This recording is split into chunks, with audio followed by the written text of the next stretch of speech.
కౌరవ సభ గౌరవ సభగా మారింది. AP CM. Andhra Pradesh Nivas news. అసెంబ్లీలో మనం మాట్లాడే ప్రతి మాట రాష్ట్రం మొత్తం వింటుంది. గతేడాది వరకు అసెంబ్లీ సమావేశాలు జరిగితే వారి బూతులు వినలేక ప్రజలు టీవీలు కట్టేసేవారు. కానీ ఇప్పుడు గర్వంగా చెప్తున్న గౌరవ సభగా మారింది. ప్రజలకు కావాల్సింది సమస్యల పరిష్కారం. బూతులు తిడితే తిట్టిన వారికి ఆనందం కలిగిస్తాయి తప్ప ప్రజలకు కాదు. అసెంబ్లీలో మనం మాట్లాడే ప్రతి మాట రాష్ట్రం మొత్తం వెళ్తా ఉంటుంది. మొన్నటి వరకు మీరు చూస్తే అసెంబ్లీ ప్రొసీడింగ్స్ వస్తే టీవీ కట్ చేసేవాళ్ళు బూతులు వినలేక. ఈ రోజు నేను గర్వంగా చెప్పగలుగుతున్నా, ఆ రోజు గౌరవ సభగా ఉండే అసెంబ్లీ ఈ రోజు గౌరవ సభగా తయారైంది.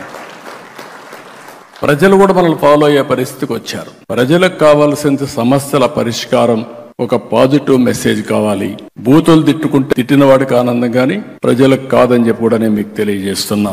నిన్న మీరు చేశారు స్పోర్ట్స్ 3 రోజులు. మీరు ఇక్కడ స్పోర్ట్స్ ఆడిన విధానం మీరు చూస్తే రాంప్రసాద్ రెడ్డి గాని స్పోర్ట్స్ డిపార్ట్మెంట్ గాని ఇంకా ప్రమోషనే అవసరంలా. ప్రతి ఒక్క ఎమ్మెల్యే ఈ విధంగా ఆడుతున్నాడు అని అనుకుంటే మనలో అభిమానించే ప్రజలు కూడా స్పోర్ట్స్ లో భాగస్వాములు అవుతారు. ప్రతి ఒక్కరు కూడా గుర్తుపెట్టుకోవాల్సిన అవసరం ఉంది. లైఫ్ లాంగ్ స్పోర్ట్స్ అనేది జీవితంలో ఒక మేజర్ కార్యక్రమంగా ఉండాలి. ఎప్పుడూ చూడనటువంటి బ్రహ్మాండమైనటువంటి కల్చరల్ ప్రోగ్రామ్స్ దగ్గర నుంచి, స్పోర్ట్స్ ప్రోగ్రామ్స్ దగ్గర నుంచి అసెంబ్లీ కూడా నేను చూశాను.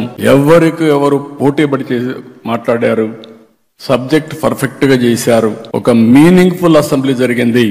దానికి నేను గర్వపడుతున్నానని చెప్పి కూడా నేను మీకు తెలియజేస్తున్నా.